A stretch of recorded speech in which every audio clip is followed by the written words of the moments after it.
right, let's get started. Good take, good take. Oh, jeez. And cut. Okay, you guys ready? Yeah. Everybody thinks we make GPUs. But NVIDIA is so much more than that. This whole keynote is going to be about that. Okay, so we'll start at the top. Examples of the use cases and then seeing it in action. That's kind of the flow. It's such a compelling story. I'm super nervous about this. Just gotta get in the rhythm. We're 2 weeks away from it. You guys can go really, really make it great. We should take a swing at it. Yeah, that's the plan. I think we need to get daily status on that animation. Can you mute? Because I hear myself. Sorry. What's the drop date for all the videos? It needs to be done on the 28th. Did you get all that? Safe travels, everybody. Super excited to see everyone. See you guys soon. Okay. Bye. We're basically moving as fast as the world can absorb technology. So we've got to leapfrog ourselves. Isn't it right?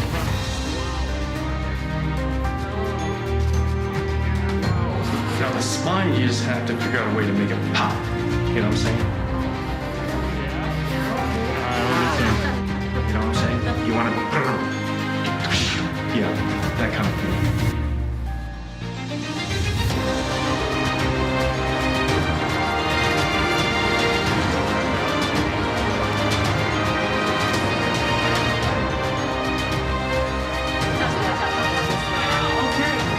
Thank you. I'm super late. Let's go.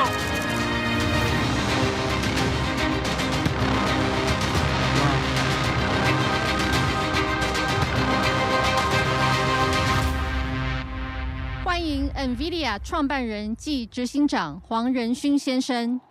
Please welcome to the stage NVIDIA founder and CEO Jensen Huang.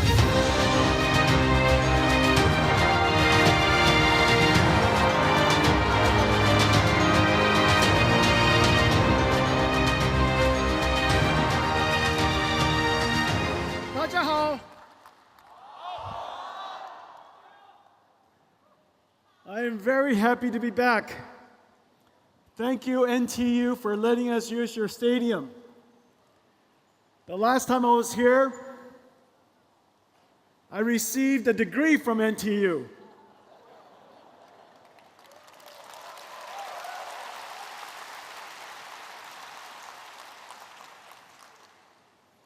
And I gave the run, don't walk speech. And today we have a lot to cover. So I cannot walk, I must run. We have a lot to cover. I have many things to tell you. I'm very happy to be here in Taiwan.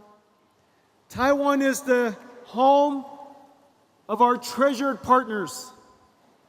This is, in fact, where everything NVIDIA does begins. Our partners and ourselves take it to the world.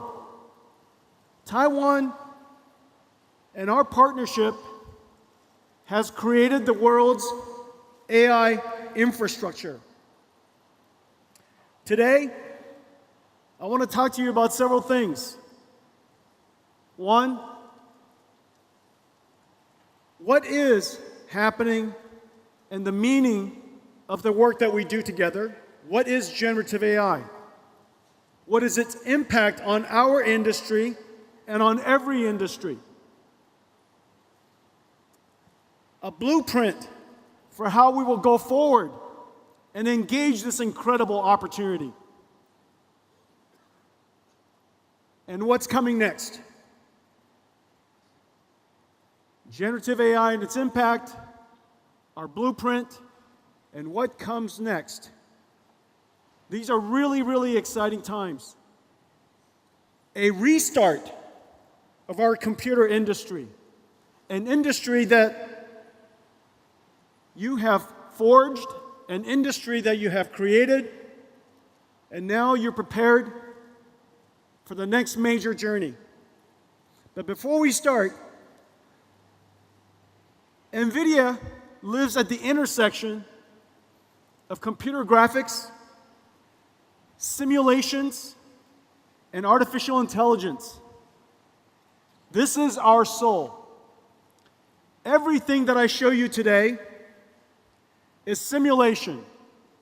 It's math, it's science, it's computer science, it's amazing computer architecture. None of it's animated, and it's all homemade. This is NVIDIA Soul, and we put it all into this virtual world we call Omniverse. Please enjoy.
阮兜做袂歹看吼。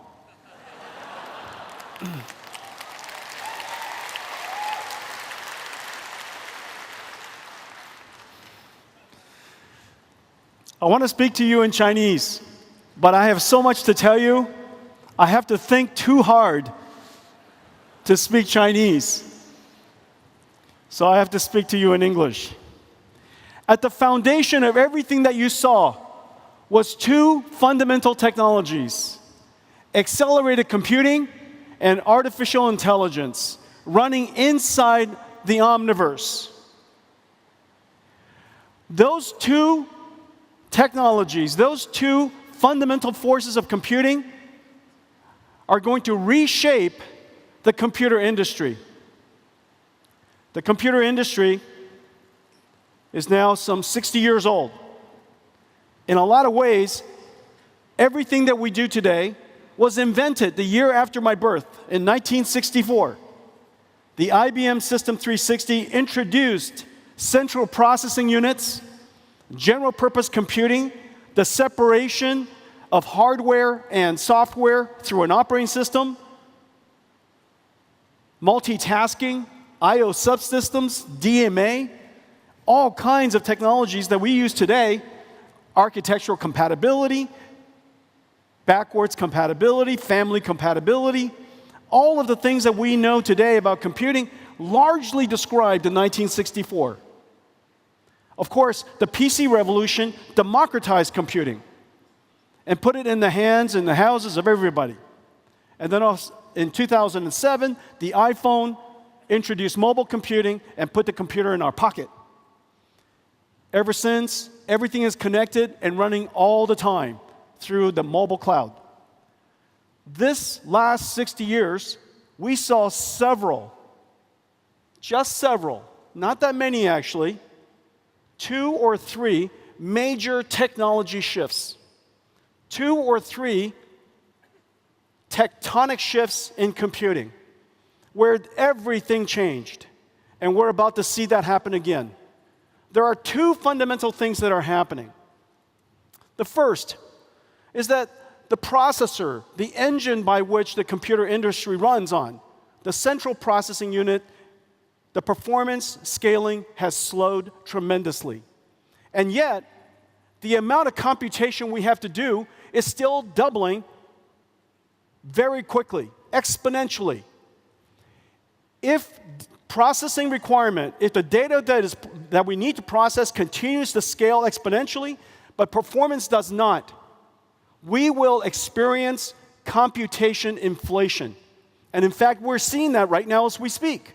The amount of data center power that's used all over the world is growing quite substantially. The cost of computing is growing. We are seeing computation inflation. This, of course, cannot continue.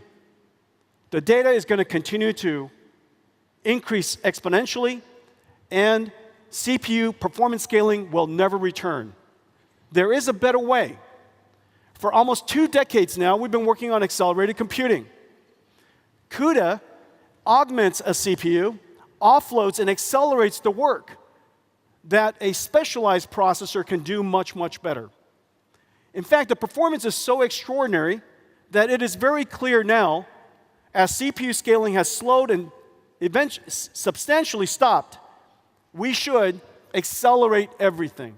I predict that every application that is processing intensive will be accelerated, and surely every data center will be accelerated in the near future. Now, accelerated computing is very sensible. It's very common sense. If you take a look at an application, and here the 100T means 100 units of time. It could be 100 seconds, it could be 100 hours, and in many cases, as you know, we're now working on artificial intelligence applications that run for 100 days. The 1T is code that requires sequential processing, where single-threaded CPUs are really quite essential.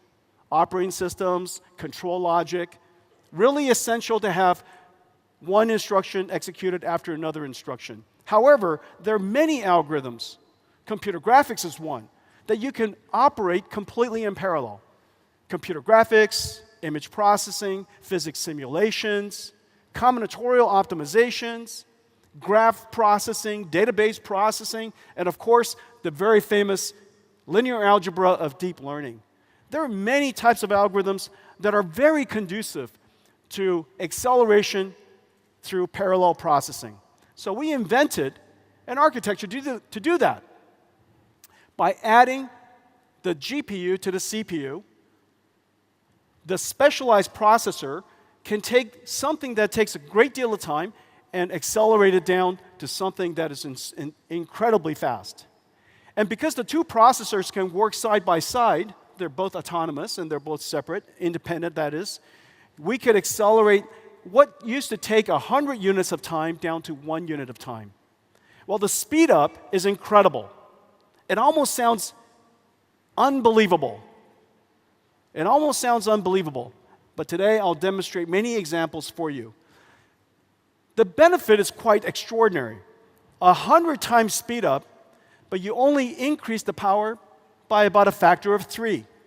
And you increase the cost by only about 50%. We do this all the time in the PC industry. We add a GPU, a $500 GPU, GeForce GPU, to a $1,000 PC, and the performance increases tremendously. We do this in a data center. $1 billion data center, we add $500 million worth of GPUs, and all of a sudden, it becomes an AI factory. This is happening all over the world today.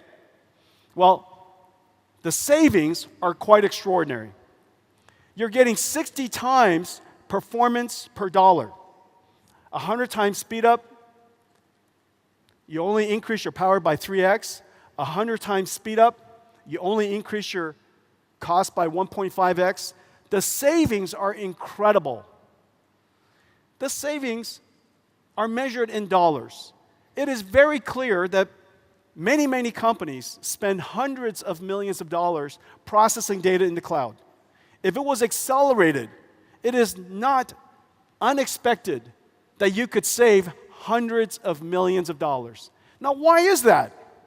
Well, the reason for that is very clear. We've been experiencing inflation for so long in general purpose computing. Now that we finally determined to accelerate, there's an enormous amount of captured loss that we can now regain.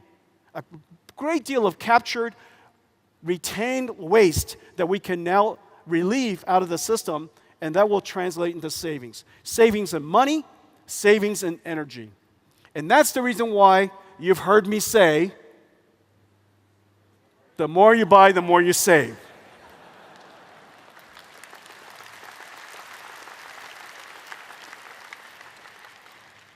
And now I've shown you the mathematics.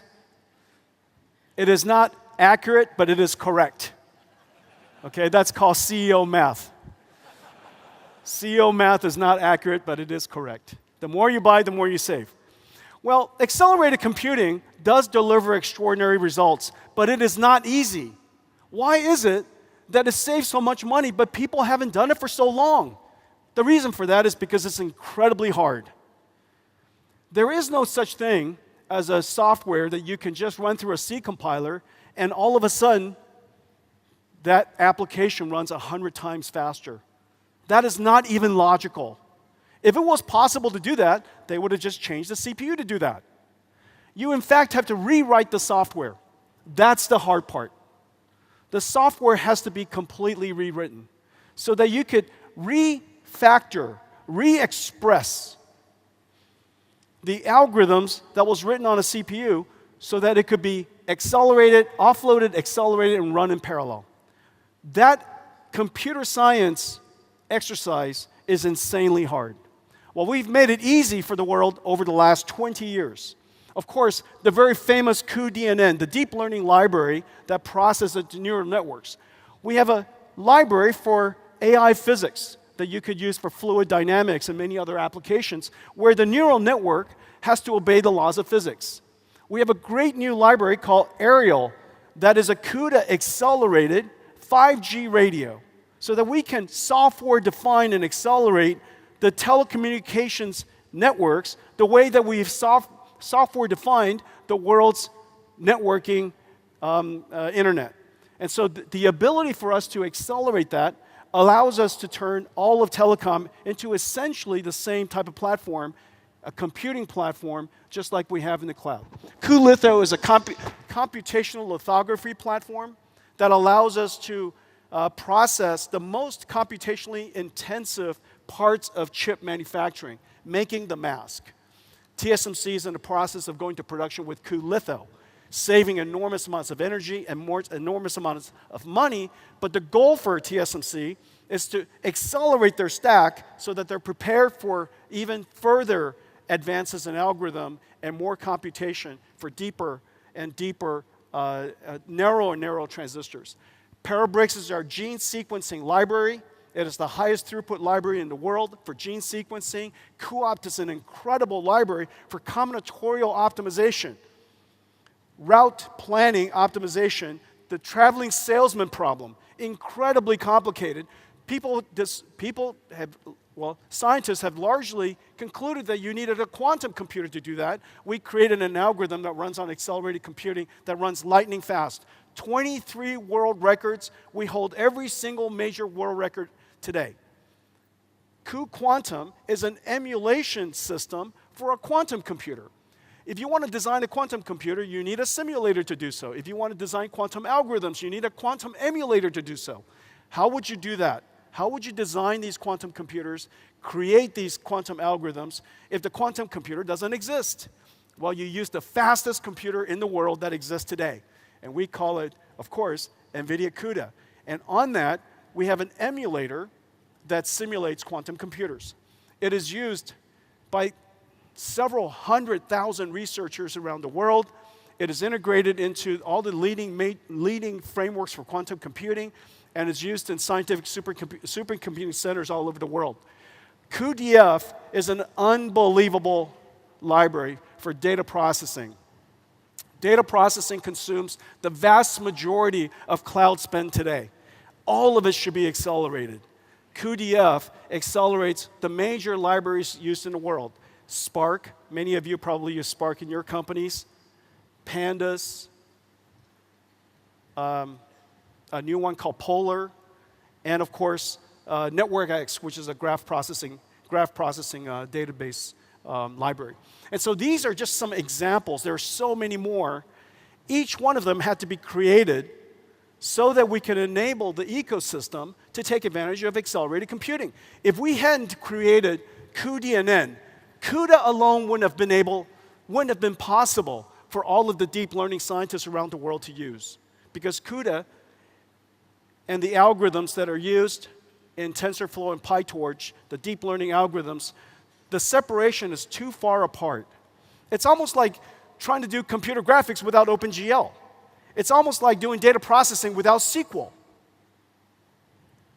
These domain-specific libraries are really the treasure of our company. We have 350 of them. These libraries is what it takes and what has made it possible for us to have such open so many markets. I'll show you some other examples today. Well, just last week, Google announced that they've put cuDF in the cloud and accelerate Pandas. Pandas is the most popular data science library in the world. Many of you in here probably already use Pandas. It's used by 10 million data scientists in the world. Downloaded 170 million times each month. It is the Excel, it is the spreadsheet of data scientists. Well, with just one click, you can now use Pandas in Colab, which is Google's cloud data centers platform, accelerated by cuDF. The speed up is really incredible. Let's take a look.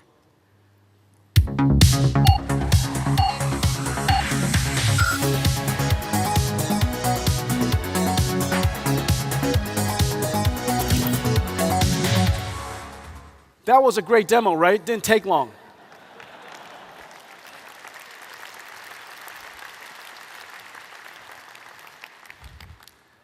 When you accelerate data processing that fast, demos don't take long.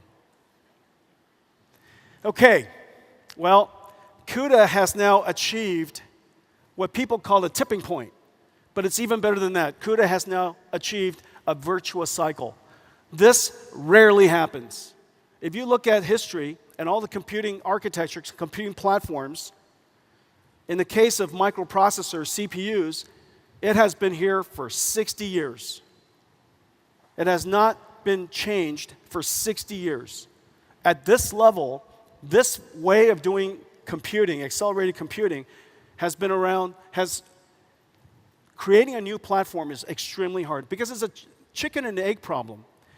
If there are no developers that use your platform, then of course there will be no users. But if there are no users, there are no install base. If there are no install base, developers aren't interested in it. Developers want to write software for a large install base.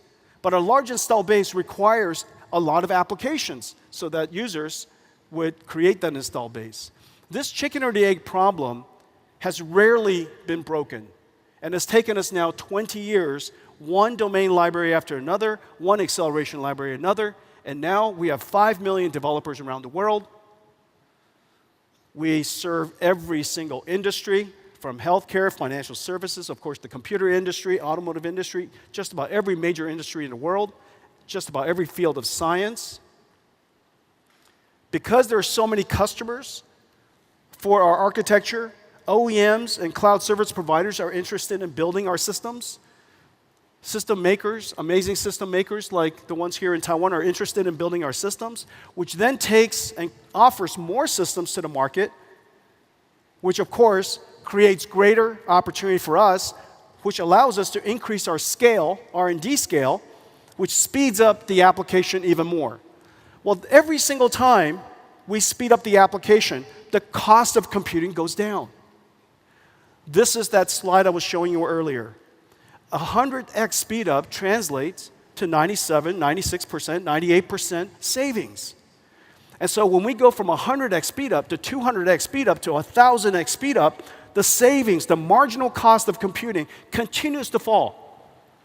Well, of course, we believe that by reducing the cost of computing incredibly, The market, developers, scientists, inventors will continue to discover new algorithms that consume more and more and more computing, so that one day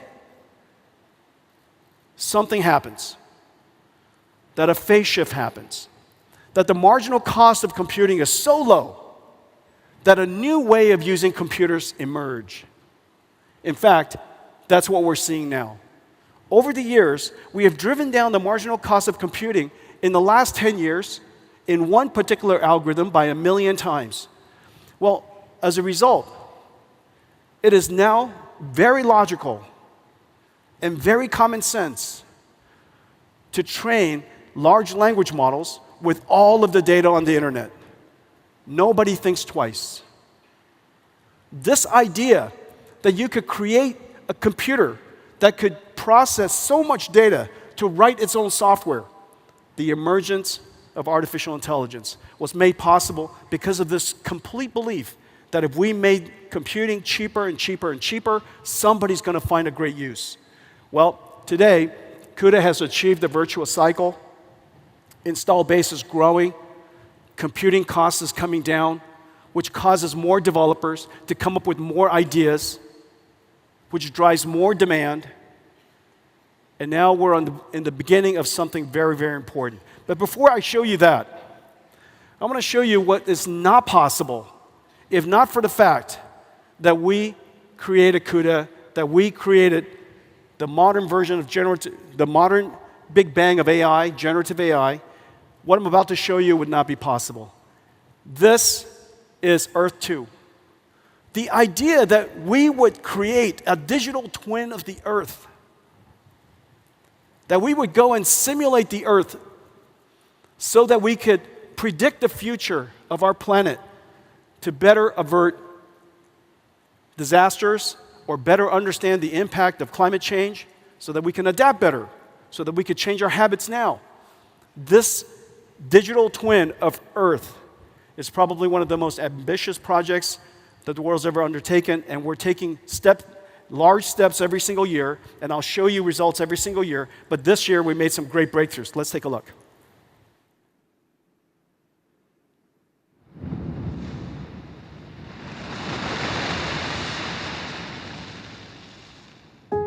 On Monday, the storm will veer north again and approach Taiwan. There are big uncertainties regarding its path. Different paths will have different levels of impact on Taiwan.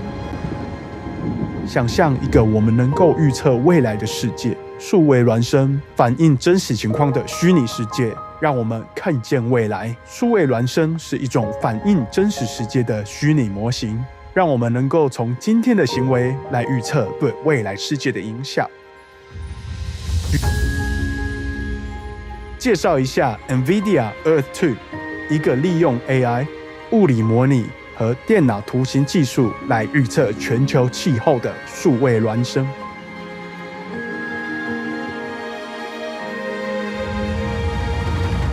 CORDIF 是 NVIDIA 的生成式 AI 模型，它在 WRF 数值模拟的基础上训练而成，能够以12倍更高的解析度生成天气模式，从25公里提高到2公里，这代表了区域天气预测的一个巨大飞跃。令人惊讶的是 ，CORDIF AI 比传统的物理模拟方法快1000倍，且能源效率高3000倍。在台湾的中央气象局是用这些模型来更精确地预测台风登陆点。但我们并不止步于此，下一个前沿是超本地预测，能精确到数十米，并考虑到城市基础设施的影响。CORDIF AI 还在使用像是 PaLM 生成的高解析度数据进行训练，一个极高解析度的物理模型，用于模拟大气和海洋边界层。当与天气模拟风场结合一起时，它可以模拟建筑物周围的气流。单极强风汇聚的情况，我们预计能够预测像下冲这样的现象。当强风汇聚到街道层，会有可能造成损坏并影响行人。NVIDIA Earth 2是一个绝佳范例，它融合了人工智慧、物理模拟和观测数据，可以帮助国家和公司预见未来，并应对极端天气的影响。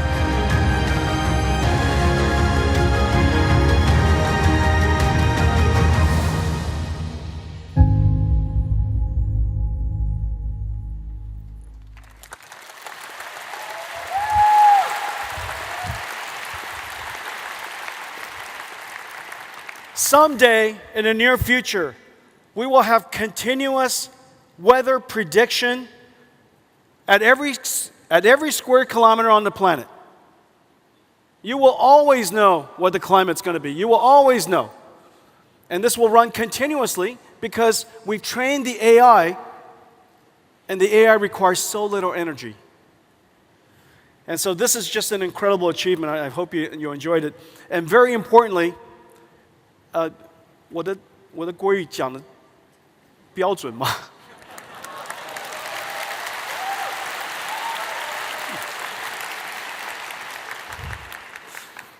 ？The truth is, that was a Jensen AI. That was not me. I wrote it, but an AI, Jensen AI, had to say it. 我的国语不够好。That is a miracle.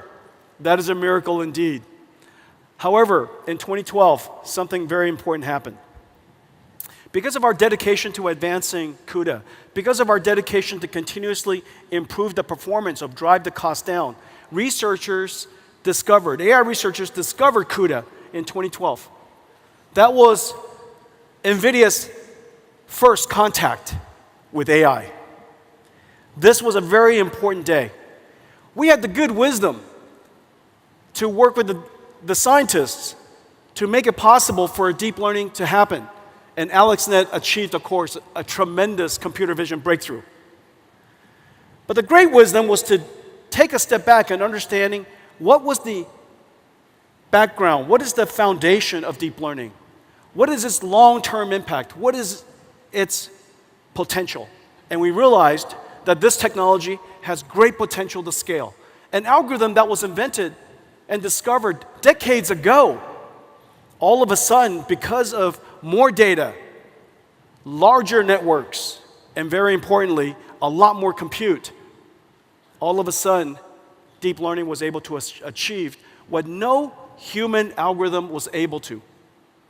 Now imagine if we were to scale up the architecture even more, larger networks, more data, and more compute, what could be possible? So we dedicated ourselves to reinvent everything. After 2012, we changed the architecture of our GPU to add tensor cores. We invented NVLink. That was 10 years ago now. cuDNN, TensorRT, Nickel. We bought Mellanox, TensorRT LM, the Triton inference server. And all of it came together on a brand new computer nobody understood. Nobody asked for it, nobody understood it, and in fact, I was certain nobody wanted to buy it. And so we announced it at GTC, and OpenAI, a small company in San Francisco, saw it, and they asked me to deliver one to them. I delivered the first DGX, the world's first AI supercomputer, to OpenAI in 2016. Well, after that, we continued to scale. From one AI supercomputer, one AI appliance, we scaled it up to large supercomputers, even larger. By 2017, the world discovered transformers so that we could train enormous amounts of data and recognize and learn patterns that are sequential over large spans of time. It is now possible for us to train these large language models to understand and achieve a breakthrough in natural language understanding. And we kept going after that. We built even larger ones. And then in November 2022, trained on thousands, tens of thousands of NVIDIA GPUs in a very large AI supercomputer, OpenAI announced ChatGPT. 1 million users after 5 days. 1 million after 5 days, 100 million after 2 months. The fastest growing application in history. And the reason for that is very simple. It is just so easy to use, and it was so magical to use. To be able to interact with a computer like it's human. Instead of being clear about what you want, it's like the computer understands your meaning. It understands your intention. Oh, I think here it asks the closest night market. As you know, the night market is very important to me. So when I was young, I think I was 4.5 years old. I used to love going to the night market because I just love watching people. And so we went, my parents used to take us to the night market. Yuan Huan, 讲对吗? Yuan Huan, 去吃蚵仔煎. And I love going. And one day, my face, you guys might see that I have a large scar on my face. My face was cut because somebody was washing their knife, and I was a little kid. But my memories of the night market is so deep because of that. And I used to love, I still love going to the night market. And I just need to tell you guys this. The Tonghua night market is really good because there's a lady, she's been working there for 43 years. She's the fruit lady, and it's in the middle of the street, the middle between the two. Go find her, okay? She, 做赞的，这喝价。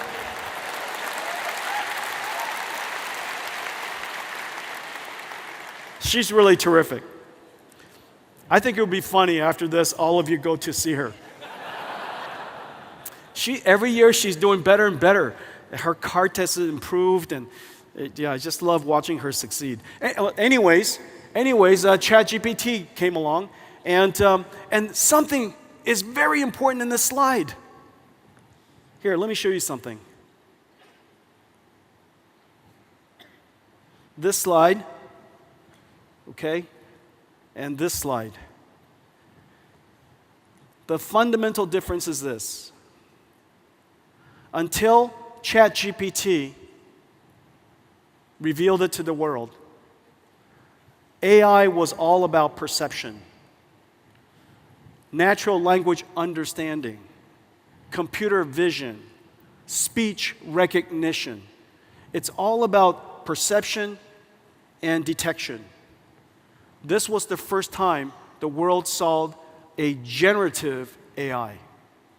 It produced tokens, one token at a time. And those tokens were words. Some of the tokens, of course, could now be images, or charts, or tables, songs, words, speech, videos. Those tokens could be anything. Anything that you can learn the meaning of. It could be tokens of chemicals, tokens of proteins, genes. You saw earlier in Earth 2, we were generating tokens of the weather. We can learn physics. If you can learn physics, you could teach an AI model physics. The AI model could learn the meaning of physics, and it can generate physics. We were scaling down to 1 kilometer, not by using filtering, it was generating. And so we can use this method to generate tokens for almost anything of value. We can generate steering wheel control for a car. We can generate articulation for a robotic arm. Everything that we can learn, we can now generate. We have now arrived not at the AI era, but a generative AI era. But what's really important is this. This computer that started out as a supercomputer has now evolved into a data center, and it produces one thing. It produces tokens. It's an AI factory. This AI factory is generating producing something of great value, a new commodity. In the late 1890s, Nikola Tesla invented an AC generator.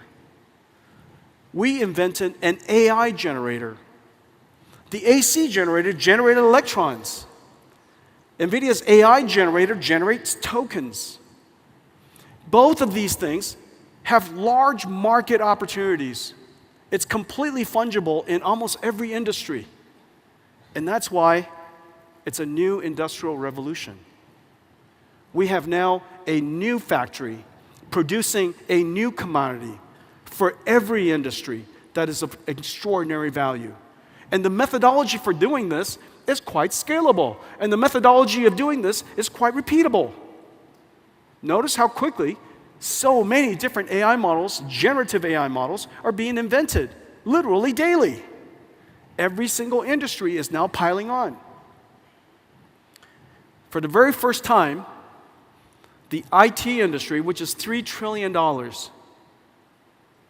trillion IT industry, is about to create something that can directly serve $100 trillion of industry.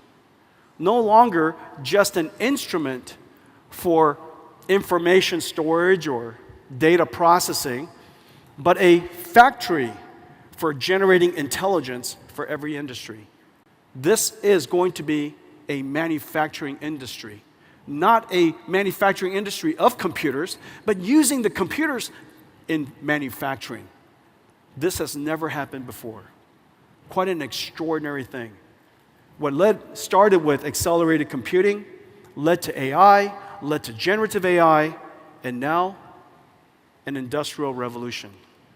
Now, the impact to our industry is also quite significant. Of course, we could create a new commodity, a new product we call tokens for many industries, but the impact to ours is also quite profound.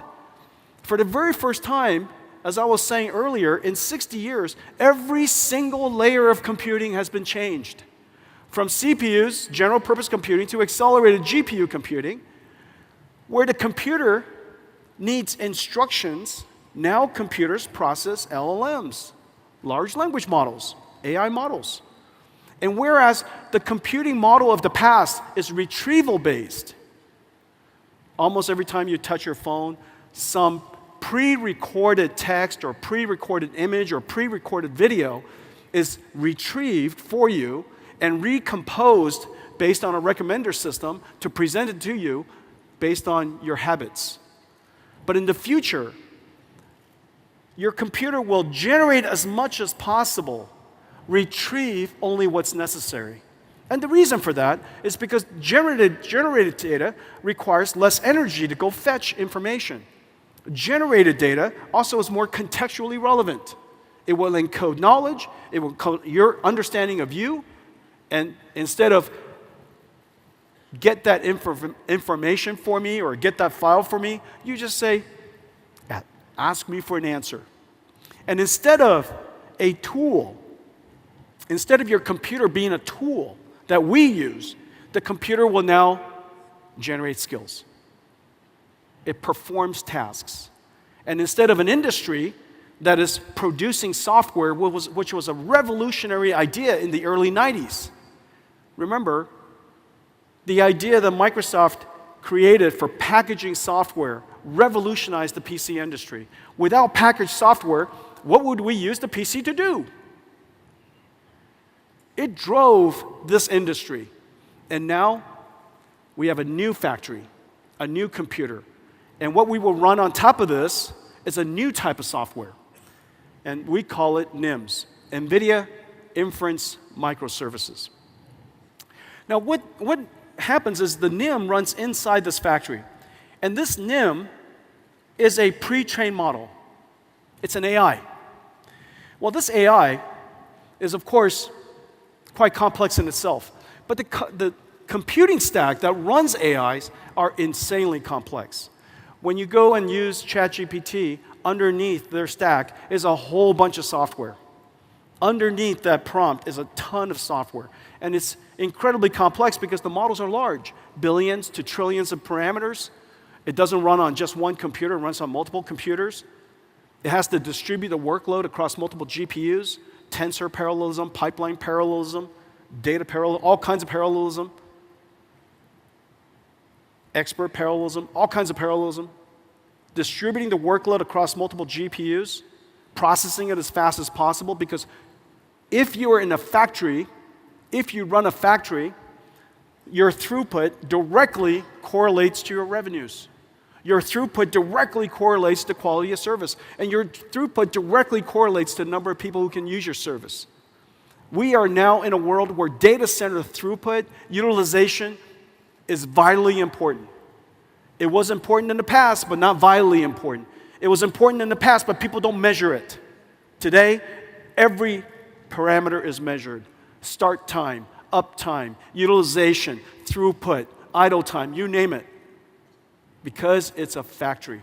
When something is a factory, its operations directly correlate to the financial performance of the company. And so we realized that this is incredibly complex for most companies to do. So what we did was we created this AI in a box, and it contains an incredible amount of software. Inside this container is Cuda, cuDNN, TensorRT, Triton for inference services. It is cloud native so that you could auto scale in a Kubernetes environment. It has management services and hooks so that you can monitor your AIs. It has common APIs, standard APIs, so that you could literally chat with this box. You download this NIM and you can talk to it. So long as you have Cuda on your computer, which is now, of course, everywhere. It's in every cloud, available from every computer maker. It is available in hundreds of millions of PCs. When you download this, you have an AI, and you can chat with it like ChatGPT. All of the software is now integrated. 400 dependencies, all integrated into one. We tested this NIM, each one of these pre-trained models, against our entire install base that's in the cloud, all the different versions of Pascal and Amperes and Hoppers and all kinds of different versions. I even forget some. Nims, incredible invention. This is one of my favorites.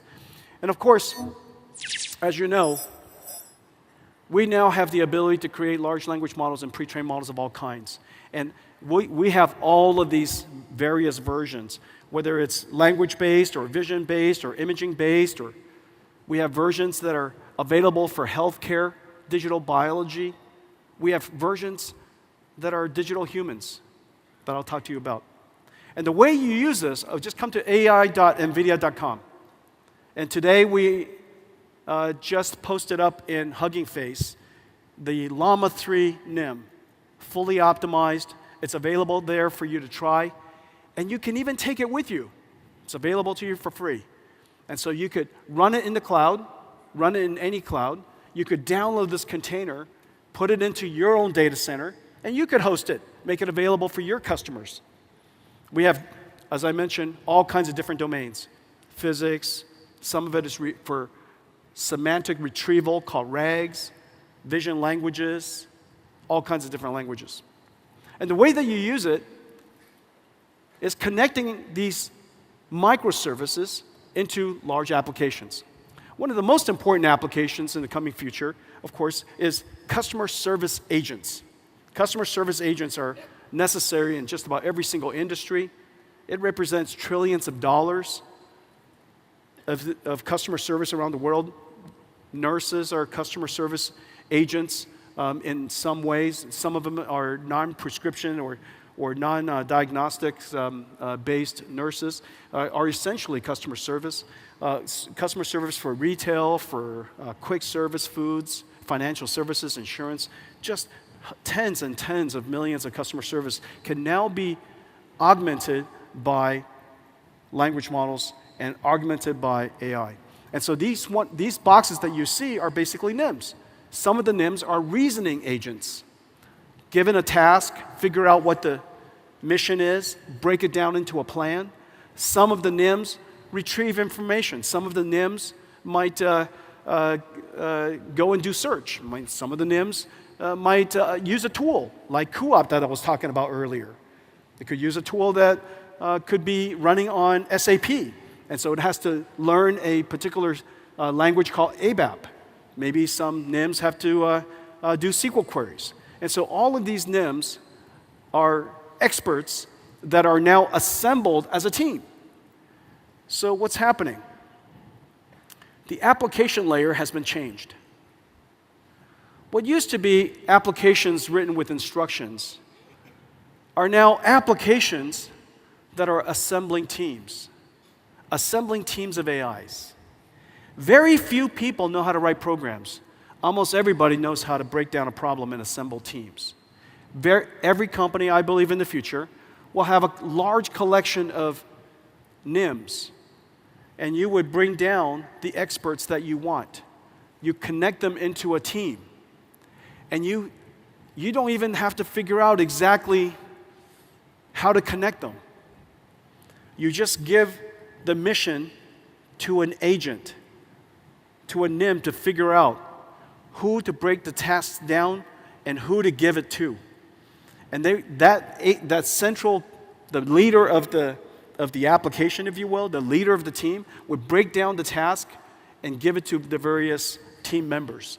The team members would perform their task, bring it back to the team leader. The team leader would reason about that and present an information back to you. Just like humans. This is in our near future. This is the way applications are going to look. Now, of course, we could interact with these AI services with text prompts and speech prompts. However, there are many applications where we would like to interact with what is otherwise a human-like form. We call them digital humans. NVIDIA has been working on digital human technology for some time. Let me show it to you. And before I do that, hang on a second. Before I do that, okay, digital humans has the potential of being a great interactive agent with you. They make much more engaging. They could be much more empathetic. And of course, we have to cross this incredible chasm, this uncanny chasm of realism, so that the digital humans would appear much more natural. This is, of course, our vision. This is a vision of where we love to go.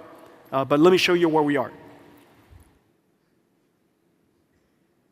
Great to be in Taiwan. Before I head out to the night market, let's dive into some exciting frontiers of digital humans.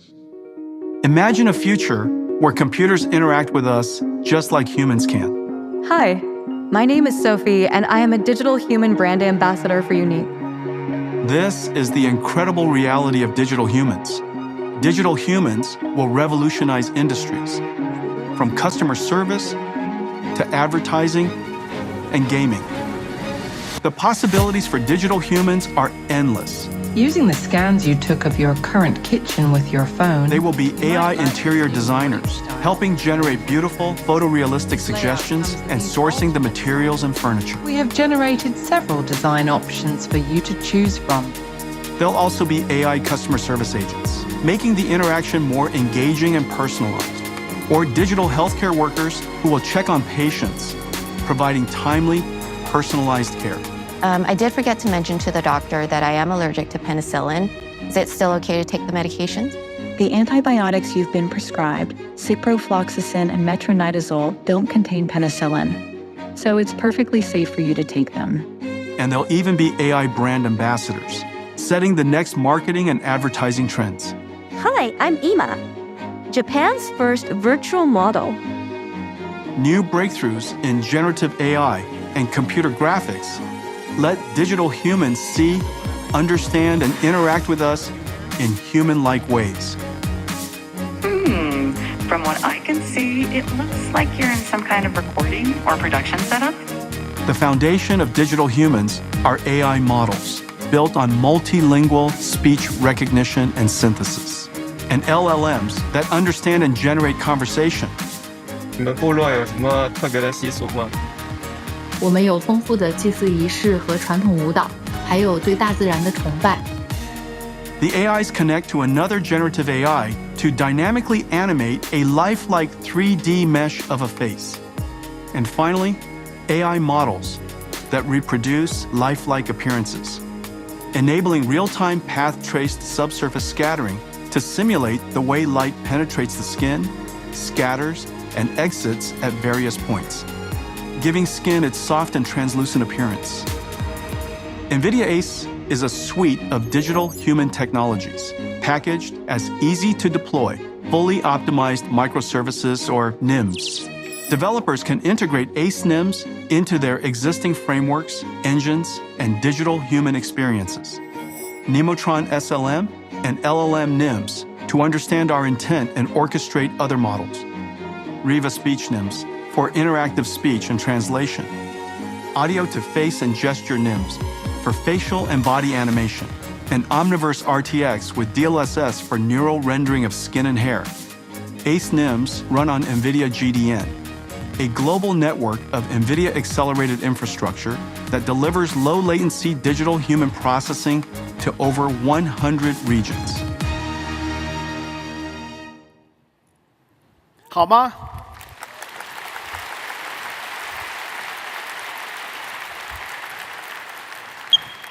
Pretty incredible. Well, those ACE runs in the cloud, but it also runs on PCs.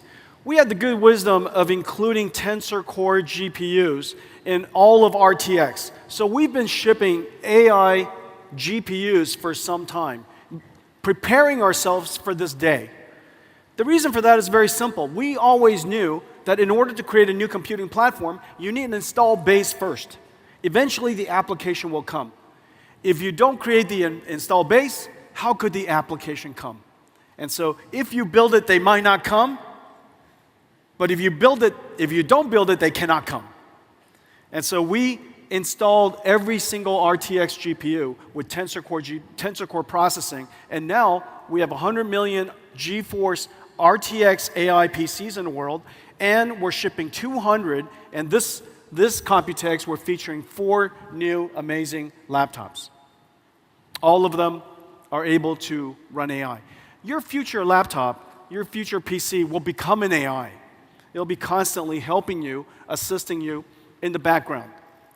The PC will also run applications that are enhanced by AI. Of course, all your photo editing, your writing, and your tools, all the things that you use will all be enhanced by AI. And your PC will also host applications with digital humans that are AIs. And so there are different ways that AIs will manifest themselves and become used in PCs, but PCs will become very important AI platform. And so where do we go from here? I spoke earlier about the scaling of our data centers, and every single time we scaled, we found a new phase change. When we scaled from DGX into large AI supercomputers, we enabled transformers to be able to train on enormously large data sets. Well, what happened was, in the beginning, the data was human supervised. It required human labeling to train AIs. Unfortunately, there is only so much you can human label. Transformers made it possible for unsupervised learning to happen. Now, transformers just look at an enormous amount of data, or look at an enormous amount of video, or look at an enormous amount of images, and it can learn from studying an enormous amount of data, find the patterns and relationships itself. Well, the next generation of AI needs to be physically based. Most of the AIs today don't understand the laws of physics. It's not grounded in the physical world. In order for us to generate images and videos and 3D graphics and many physics phenomenons, we need AIs that are physically based and understand the laws of physics. Well, the way that you could do that is, of course, learning from video is one source. Another way is synthetic data, simulation data. And another way is using computers to learn with each other. This is really no different than using AlphaGo, having AlphaGo play itself, self-play, and between the two, capabilities, same capabilities, playing each other for a very long period of time, they emerge even smarter. And so you're going to start to see this type of AI emerging. Well, if the AI data is synthetically generated and using reinforcement learning, it stands to reason that the rate of data generation will continue to advance. And every single time data generation grows, the amount of computation that we have to offer needs to grow with it. We are about to enter a phase where AIs can learn the laws of physics and understand and be grounded in physical world data. And so we expect that models will continue to grow. And we need larger GPUs. Well, Blackwell was designed for this generation. This is Blackwell, and it has several very important technologies. One, of course, is just the size of the chip. We took two of the largest, a chip that is as large as you can make it at TSMC, and we connected two of them together with a 10 terabytes per second link between. The world's most advanced SerDes connecting these two together. We then put two of them on a computer node, connected with a Grace CPU. The Grace CPU could be used for several things. In the training situation, it could be used for fast checkpoint and restart. In the case of inference and generation, it could be used for storing context memory, so that the AI has memory and understands the context of the conversation you would like to have. It's our second generation transformer engine. Transformer engine allows us to adapt dynamically to a lower precision based on the precision and the range necessary for that layer of computation. This is our second generation GPU that has secure AI, so that you could ask your service providers to protect your AI from being either stolen, from theft, or tampering. This is our fifth generation NVLink. NVLink allows us to connect multiple GPUs together, and I'll show you more of that in a second. And this is also our first generation with a reliability and availability engine. This system, this RAS system, allows us to test every single transistor, flip-flop, memory on chip, memory off chip, so that we can, in the field, determine whether a particular chip is failing. The MTBF, the mean time between failure of a supercomputer with 10,000 GPUs, is measured in hours. The mean time between failure of a supercomputer with 100,000 GPUs is measured in minutes. And so the ability for a supercomputer to run for a long period of time and train a model that could last for several months is practically impossible if we don't invent technologies to enhance its reliability. Reliability would, of course, enhance its uptime, which directly affects the cost. And then lastly, decompression engine. Data processing is one of the most important things we have to do. We added a data compression engine, decompression engine, so that we can pull data out of storage 20 times faster than what's possible today. Well, all of this represents Blackwell, and I think we have one here that's in production. During GTC, I showed you Blackwell in the prototype state. The other side? This is why we practice.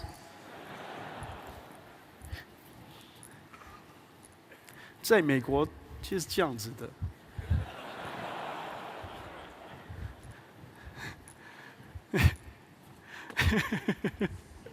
Ladies and gentlemen, this is Blackwell.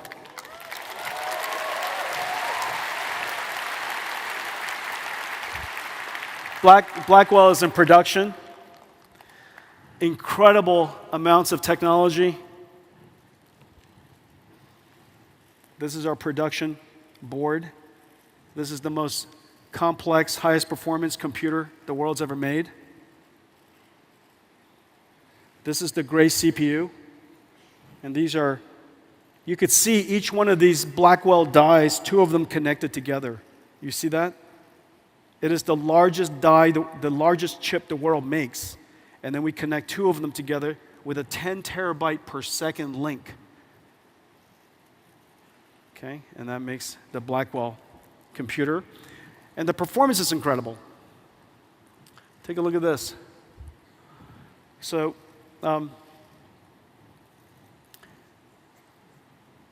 you see our the computational, the flops, the AI flops for each generation has increased by 1,000 times in 8 years. Moore's law in 8 years is something along the lines of, oh, I don't know, maybe 40, 60. And in the last 8 years, Moore's law has gone a lot less. And so just to compare, even Moore's law at its best of times compared to what Blackwell could do. So the amount of computations is incredible. And whenever we bring the computation high, the thing that happens is the cost goes down. And I'll show you. What we've done is we've increased, through its computational capability, the energy used to train a GPT-4, 2 trillion parameter, 8 trillion tokens. The amount of energy that is used has gone down by 350 times. Well, Pascal would have taken 1,000 gigawatt hours. 1,000 gigawatt hours means that it would take a gigawatt data center. The world doesn't have a gigawatt data center, but if you had a gigawatt data center, it would take a month. If you had a 100 megawatt data center, it would take about a year. And so nobody would, of course, create such a thing, and that's the reason why these large language models, ChatGPT, wasn't possible only 8 years ago.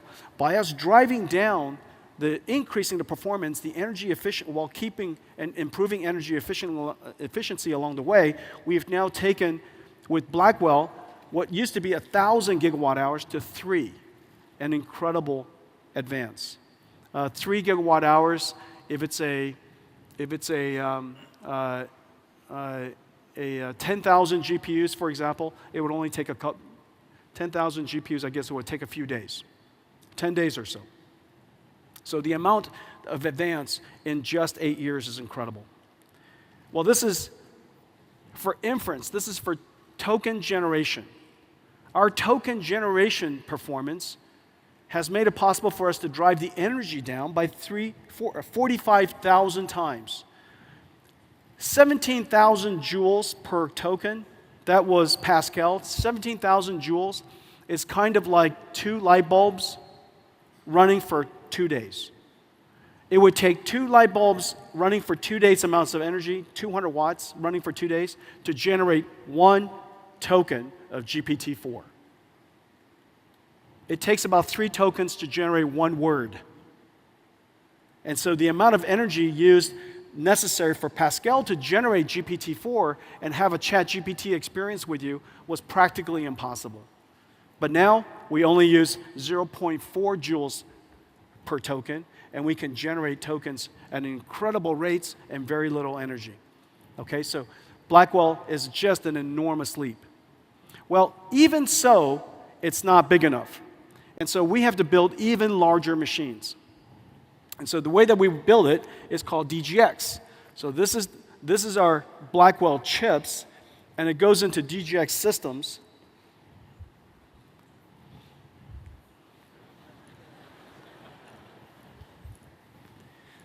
That's why we should practice. So this is a DGX Blackwell. This is air-cooled, has 8 of these GPUs inside. Look at the size of the heat sinks on these GPUs. About 15 kilowatts, 15,000 watts, and completely air-cooled. This version supports x86, and it goes into the infrastructure that we've been shipping hoppers into. However, if you would like to have liquid cooling, we have a new system, and this new system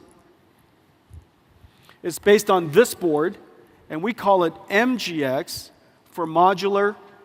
And this modular system, you won't be able to see this. Can they see this? Can you see this? You can? Are you? Okay.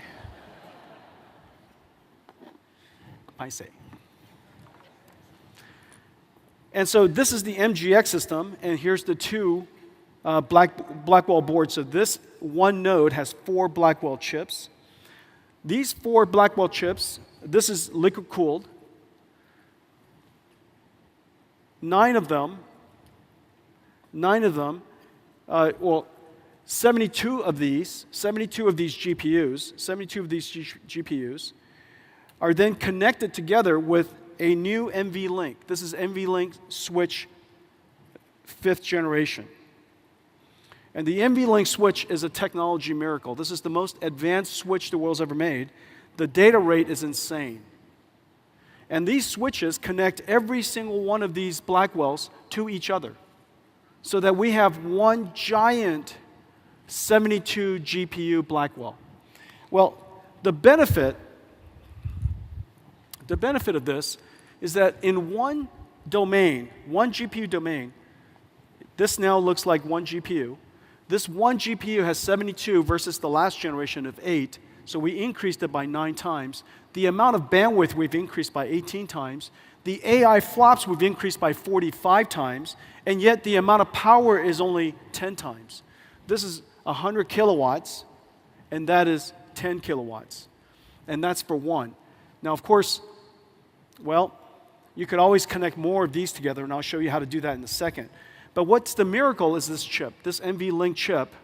People are starting to awaken to the importance of this NVLink chip as it connects all these different GPUs together, because the large language models are so large, it doesn't fit on just one GPU, doesn't fit on just one node. It's going to take the entire rack of GPUs, like this new DGX that I was just standing next to hold a large language model that are tens of trillions of parameters large. NVLink switch in itself is a technology miracle. It's 50 billion transistors, 74 ports at 400 gigabits each, 4 links, cross-sectional bandwidth of 7.2 terabytes per second. But one of the important things is that it has mathematics inside the switch so that we can do reductions, which is really important in deep learning, right on the chip. And so this is what a DGX looks like now. And a lot of people ask us, they say, and there's this confusion about what NVIDIA does, and how is it possible that NVIDIA became so big building GPUs? And so there's an impression that this is what a GPU looks like. Now, this is a GPU. This is one of the most advanced GPUs in the world, but this is a gamer GPU. But you and I know that this is what a GPU looks like. This is one GPU. Ladies and gentlemen, DGX GPU.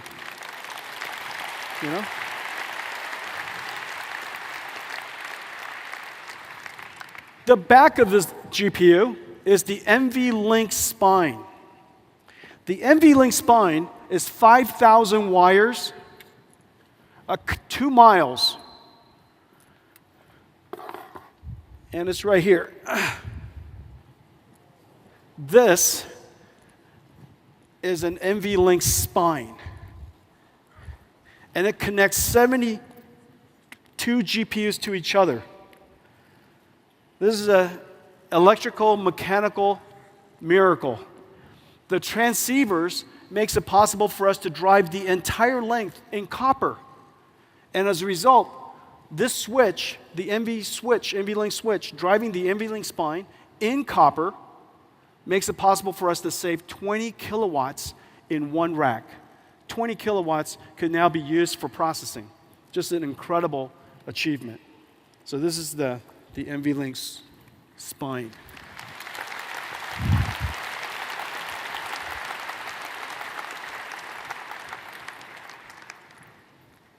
Wow.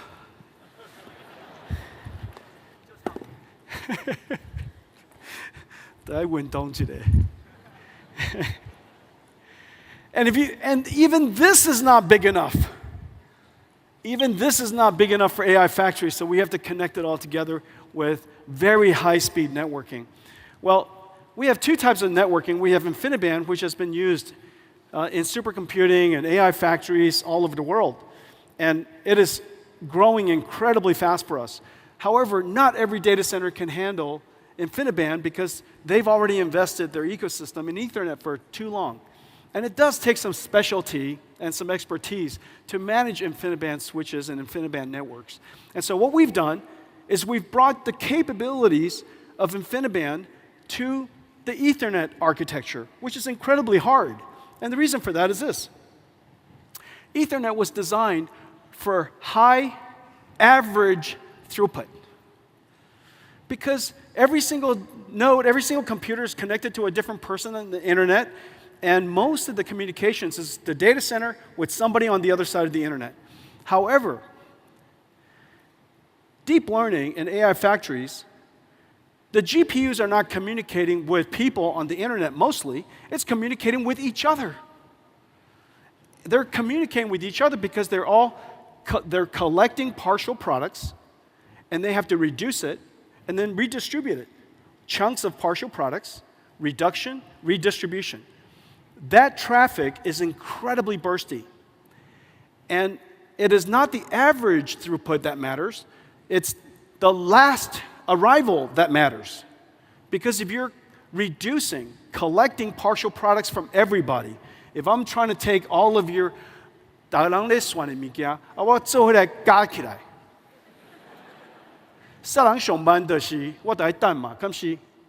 so it's not the average throughput, it's whoever gives me the answer last.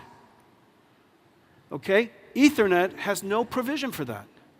And so there are several things that we had to create. We created an end-to-end architecture so that the NIC and the switch can communicate. And we applied 4 different technologies to make this possible. Number one, NVIDIA has the world's most advanced RDMA. And so now we have the ability to have a network-level RDMA for Ethernet that is incredibly great. Number 2, we have congestion control. The switch does telemetry at all times incredibly fast. And whenever the GPUs or the NICs are sending too much information, we can tell them to back off so that it doesn't create hotspots. Number 3, adaptive routing. Ethernet needs to transmit and receive in order. We see congestions, or we see ports that are not currently being used. Irrespective of the ordering, we will send it to the available ports, and Bluefield on the other end reorders it so that it comes back in order. That adaptive routing, incredibly powerful. And then lastly, noise isolation. There's more than one model being trained or something happening in the data center at all times, and their noise and their traffic could get into each other and causes jitter. And so when the noise of one model training causes the last arrival to end up too late, it really slows down the training. Well, overall, remember, you have built a $5 billion or $3 billion data center, and you're using this for training. If the utilization, network utilization, was 40% lower, and as a result, the training time was 20% longer, the $5 billion data center is effectively like a $6 billion data center. So the cost is incredible. The cost impact is quite high. Ethernet with Spectrum-X basically allows us to improve the performance so much that the network is basically free. And so this is really quite an achievement. We have a whole pipeline of Ethernet products behind us. This is Spectrum X800. It is 51.2 terabits per second and 256 radix. The next one coming is 512 radix, is 1 year from now. 512 radix, and that's called Spectrum X800 Ultra. And the one after that is X1600. But the important idea is this. X800 is designed for tens of thousands of GPUs. X800 Ultra is designed for hundreds of thousands of GPUs. And X1600 is designed for millions of GPUs. The days of millions of GPU data centers are coming. And the reason for that is very simple. Of course, we want to train much larger models, but very importantly, in the future, almost every interaction you have with the internet or with a computer will likely have a generative AI running in the cloud somewhere. And that generative AI is working with you, interacting with you, generating videos or images or text, or maybe a digital human. And so you're interacting with your computer almost all the time, and there's always a generative AI connected to that. Some of it is on-prem, some of it is on your device, and a lot of it could be in the cloud. These generative AIs will also do a lot of reasoning capability. Instead of just one-shot answers, they might iterate on answers so that it improves the quality of the answer before they give it to you. And so the amount of generation we're going to do in the future is going to be extraordinary. Let's take a look at all of this put together. Now tonight, this is our first nighttime keynote. I want to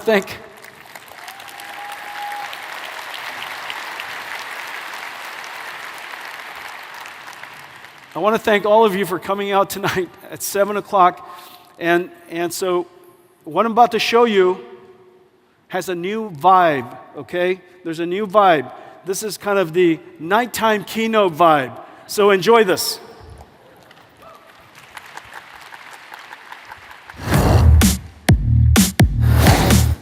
Blackwell.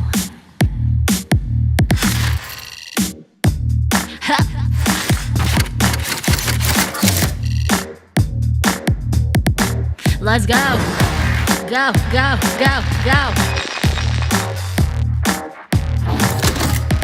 Okay.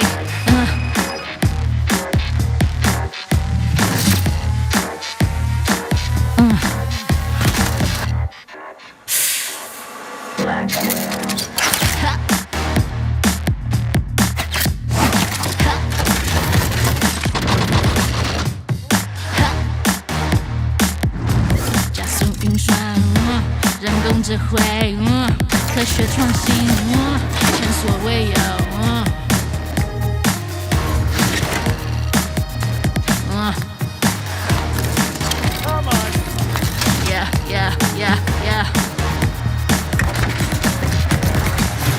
Get it, y'all. Get it, y'all.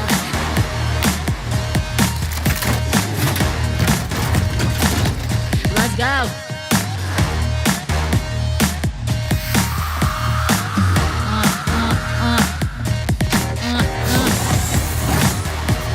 The more you buy, the more you save. With top AI, tailor-made. Faster than the speed of light. Efficient, best to date. 加速运算，人工智慧，科学创新。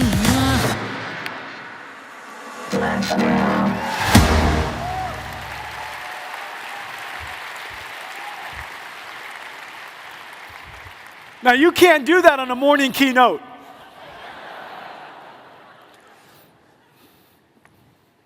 I think that style of keynote has never been done in COMPUTEX ever. Might be the last.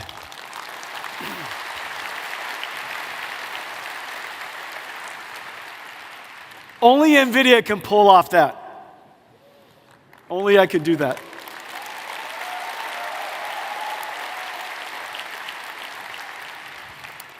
Blackwell, of course, is the first generation of NVIDIA platforms that was launched at the beginning, right as the world knows the generative AI era is here. Just as the world realized the importance of AI factories, just as the beginning of this new industrial revolution. We have so much support. Nearly every OEM, every computer maker, every CSP, every GPU cloud, sovereign clouds, even telecommunication companies, enterprises all over the world. The amount of success, the amount of adoption, the amount of enthusiasm for Blackwell is just really off the charts, and I want to thank everybody for that.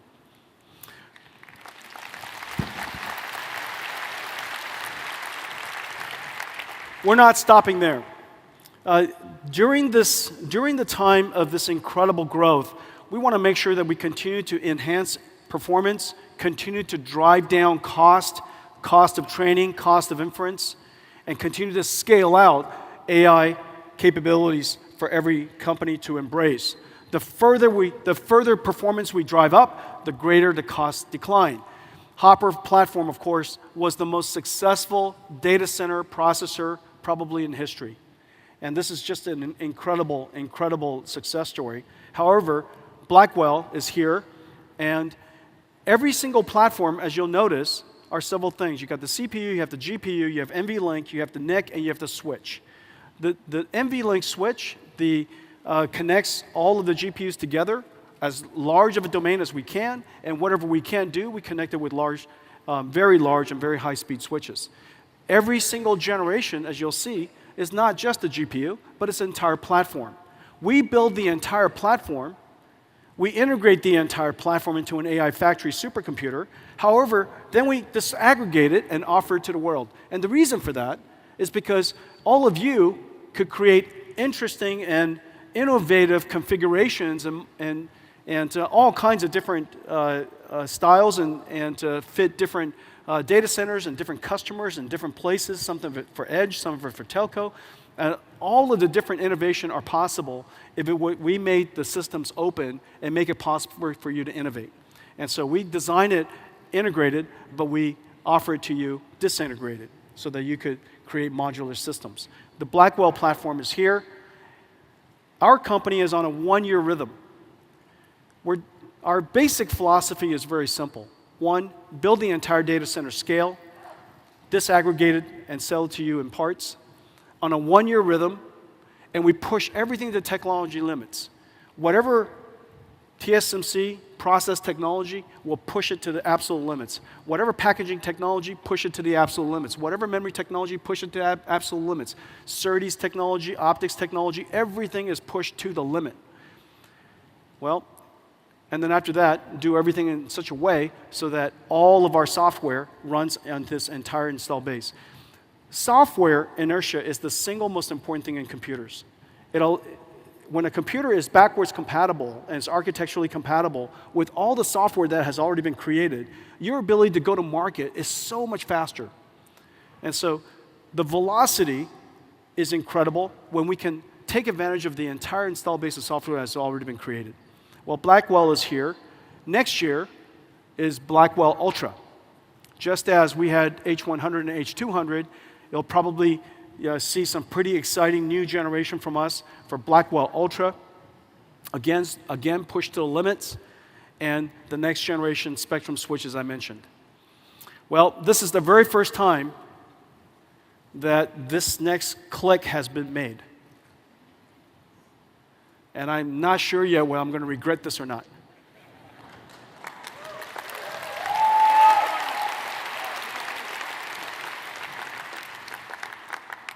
We have code names in our company, and we try to keep them very secret.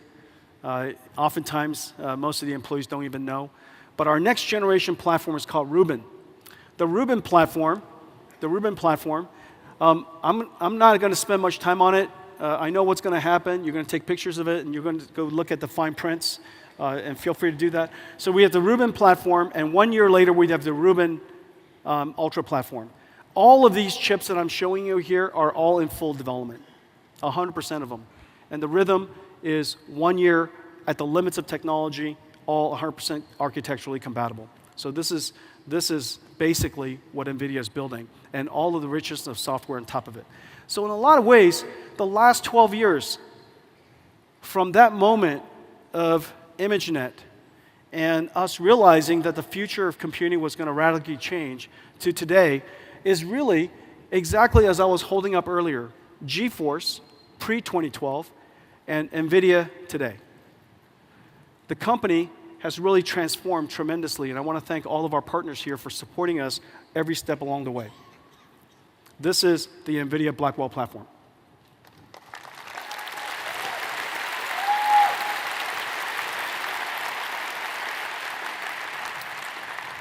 Let me talk about what's next. The next wave of AI is physical AI. AI that understands the laws of physics. AI that can work among us. And so they have to understand the world model so that they understand how to interpret the world, how to perceive the world. They have to, of course, have excellent cognitive capabilities so they can understand us, understand what we asked, and perform the tasks. In the future, robotics is a much more pervasive idea. Of course, when I say robotics, there's a humanoid robotics that's usually the representation of that. But that's not at all true. Everything is going to be robotic. All of the factories will be robotic. The factories will orchestrate robots, and those robots will be building products that are robotic. Robots interacting with robots, building products that are robotic. Well, in order for us to do that, we need to make some breakthroughs, and let me show you the video.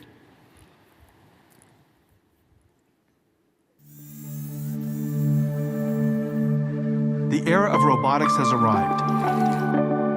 One day, everything that moves will be autonomous. Researchers and companies around the world are developing robots powered by physical AI. Physical AIs are models that can understand instructions and autonomously perform complex tasks in the real world.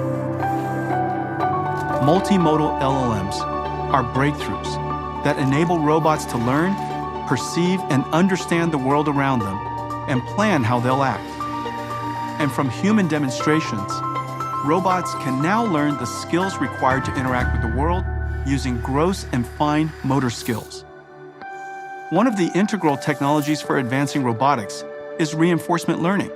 Just as LLMs need RLHF, or reinforcement learning from human feedback, to learn particular skills, generative physical AI can learn skills using reinforcement learning from physics feedback in a simulated world.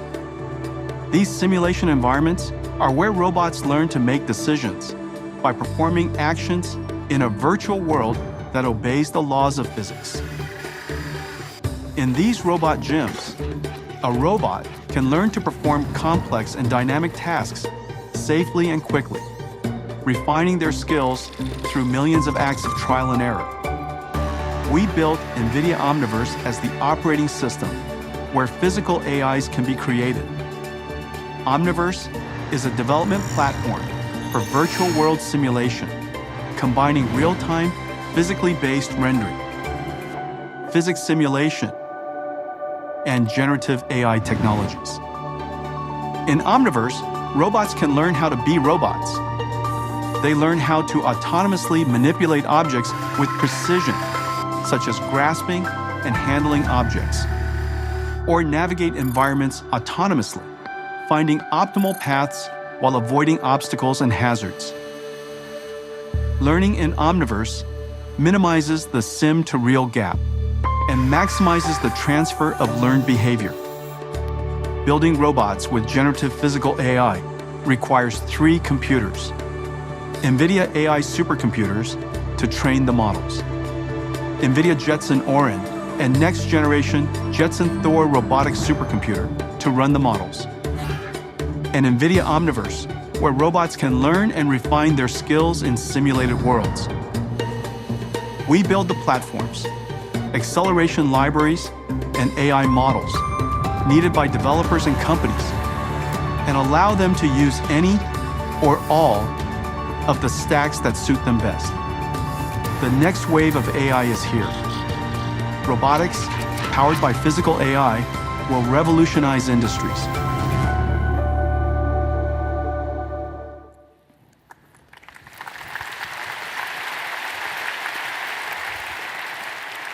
This isn't the future, this is happening now. There are several ways that we're going to serve the market. The first, we're going to create platforms for each type of robotic systems. One for robotic factories and warehouses. One for robots that manipulate things. One for robots that move. And one for robots that are humanoid.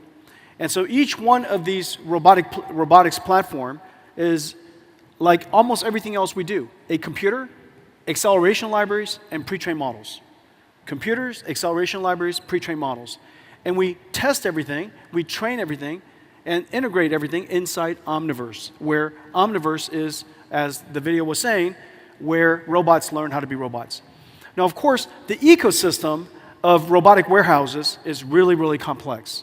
It takes a lot of companies, a lot of tools, a lot of technology to build a modern warehouse. And warehouses are increasingly robotic. One of these days will be fully robotic.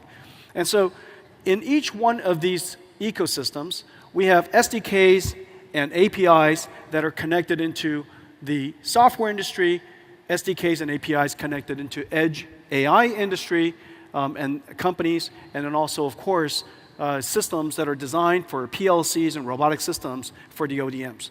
It's then integrated by integrators created for ultimately building warehouses for customers. Here we have an example of Kenmac building a robotic warehouse for Giant Group.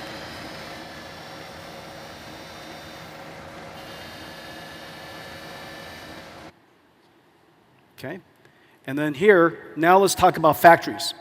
Factories has a completely different ecosystem. And Foxconn is building some of the world's most advanced factories. Their ecosystem, again, edge computers and robotics, software for designing the factories, the workflows, programming the robots, and of course, PLC computers that orchestrate the digital factories and the AI factories. We have SDKs that are connected into each one of these ecosystems as well. This is happening all over Taiwan. Foxconn is building digital twins of their factories. Delta is building digital twins of their factories. By the way, half is real, half is digital, half is Omniverse. Pegatron is building digital twins of their robotic factories. Wistron is building digital twins of their robotic factories. And this is really cool. This is a video of Foxconn's new factory. Let's take a look. Demand for NVIDIA accelerated computing is skyrocketing as the world modernizes traditional data centers into generative AI factories. Foxconn, the world's largest electronics manufacturer, is gearing up to meet this demand by building robotic factories with NVIDIA Omniverse and AI. Factory planners use Omniverse to integrate facility and equipment data from leading industry applications like Siemens Teamcenter X and Autodesk Revit.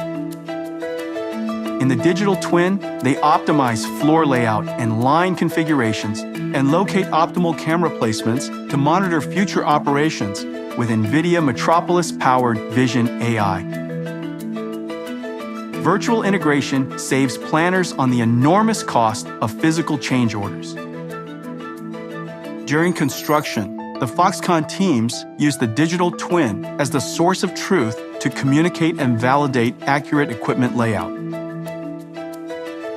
The Omniverse digital twin is also the robot gym, where Foxconn developers train and test NVIDIA Isaac AI applications for robotic perception and manipulation, and Metropolis AI applications for sensor fusion.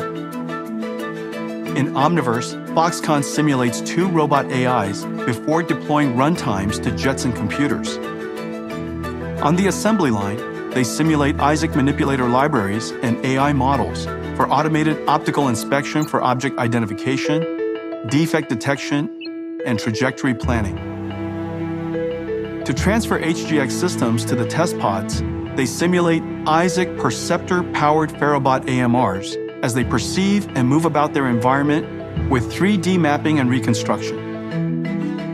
With Omniverse, Foxconn builds their robotic factories that orchestrate robots running on NVIDIA Isaac to build NVIDIA AI supercomputers, which in turn train Foxconn's robots.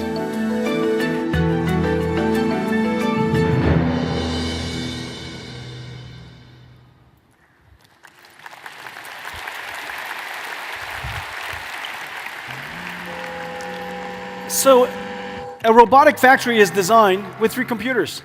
Train the AI on NVIDIA AI. You have the robot running on the PLC systems for orchestrating the factories. And then you, of course, simulate everything inside Omniverse. Well, the robotic arm and the robotic AMRs are also the same way, 3 computer systems. The difference is the 2 Omniverses will come together. So they'll share one virtual space. When they share one virtual space, that robotic arm will become inside the robotic factory. And again, three computers, and we provide the computer, the acceleration layers, and pre-trained AI models. We've connected NVIDIA Manipulator and NVIDIA Omniverse with Siemens, the world's leading industrial automation software and systems company. This is really a fantastic partnership, and they're working on factories all over the world. Semantic Pick AI now integrates Isaac Manipulator, and Semantic Pick AI operates ABB, KUKA, Yaskawa, Fanuc, Universal Robotics, and Techman. And so Siemens is a fantastic integration. We have all kinds of other integrations. Let's take a look. ArcBest is integrating Isaac Perceptor into Vox Smart autonomy robots for enhanced object recognition and human motion tracking in material handling. BYD Electronics is integrating Isaac Manipulator and Perceptor into their AI robots to enhance manufacturing efficiencies for global customers. Idealworks is building Isaac Perceptor into their IWOS software for AI robots in factory logistics. Intrinsic, an Alphabet company, is adopting Isaac Manipulator into their flow state platform to advance robot grasping. Gideon is integrating Isaac Perceptor into Tray AI-powered forklifts to advance AI-enabled logistics. Argo Robotics is adopting Isaac Perceptor into Perception Engine for advanced vision-based AMRs. Solomon is using Isaac Manipulator AI models in their AccuPick 3D software for industrial manipulation. Techman Robot is adopting Isaac Sim and Manipulator into TMFlow, accelerating automated optical inspection. Teradyne Robotics is integrating Isaac Manipulator into Polyscope X for cobots and Isaac Perceptor into Mir AMRs. Vention is integrating Isaac Manipulator into machine logic for AI manipulation robots. Robotics is here. Physical AI is here. This is not science fiction, and it's being used all over Taiwan. It's just really, really exciting. And that's the factory, the robots inside, and of course, all the products are going to be robotics. So there are two very high volume robotics products. One, of course, is the self-driving car, or cars that have a great deal of autonomous capability. NVIDIA, again, builds the entire stack. Next year, we're going to go to production with the Mercedes fleet, and after that, in 2026, the JLR fleet. We offer the full stack to the world. However, you're welcome to take whichever parts, whichever layer of our stack, just as the entire drive stack is open. The next high-volume robotics product that's going to be manufactured by robotic factories with robots inside will likely be humanoid robots. And this has great progress in recent years in both the cognitive capability because of foundation models and also the world understanding capability that we're in the process of developing. I'm really excited about this area because obviously the easiest robot to adapt into the world are humanoid robots because we built the world for us. We also have the most amount of data to train these robots than other types of robots because we have the same physique. And so the amount of training data we can provide through demonstration capabilities and video capabilities is going to be really great. And so we're going to see a lot of progress in this area. Well, I think we have some robots that we'd like to welcome. Here we go. About my size.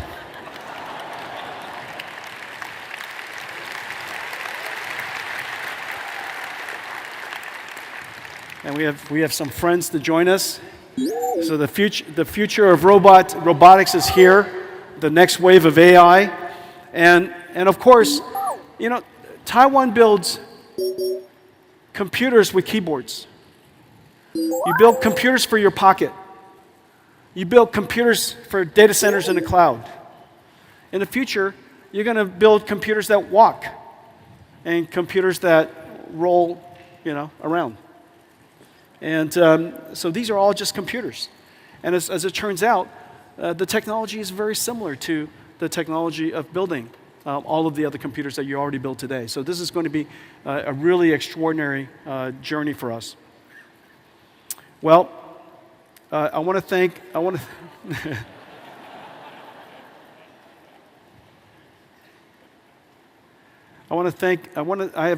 I've made one last video, if you don't mind. Something that we really enjoyed making, and if you let's run it.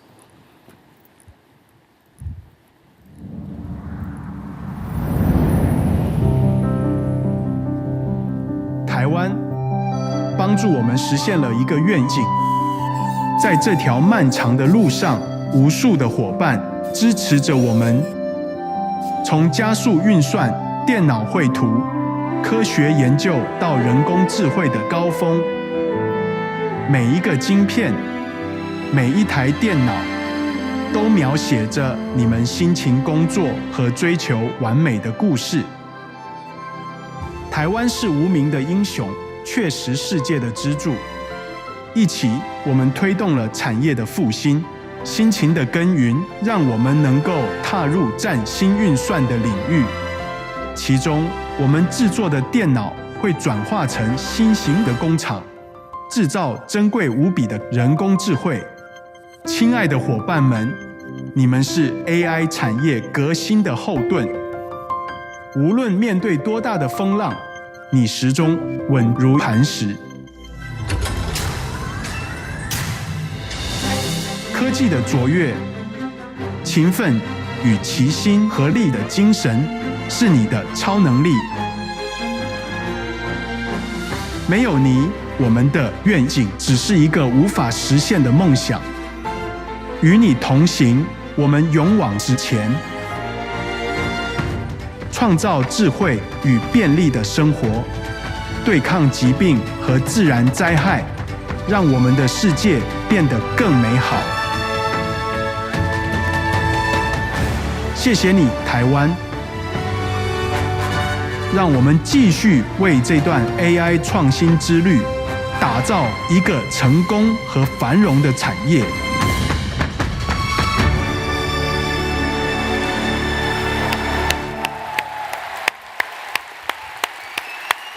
大家谢谢 ，Thank you. I love you guys. Thank you. 大家谢谢。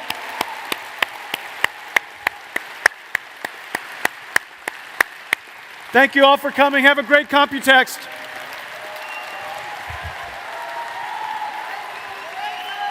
Thank you. I am here at COMPUTEX. I will make you like me best. Yeah, sing it with me. I really like NVIDIA.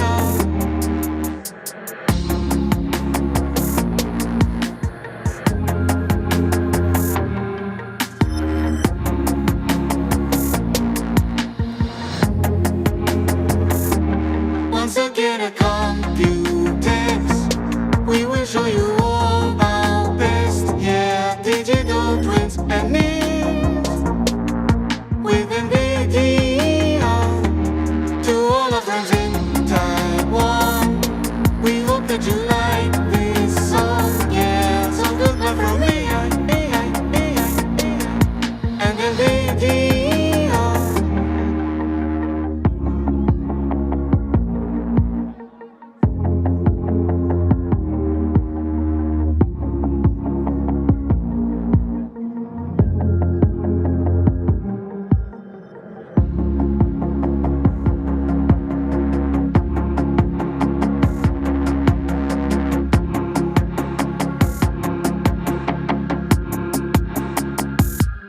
Once again at COMPUTEX, thank you all for joining us. Yeah, digital twins and Nims with NVIDIA. This is it, I can feel it. Still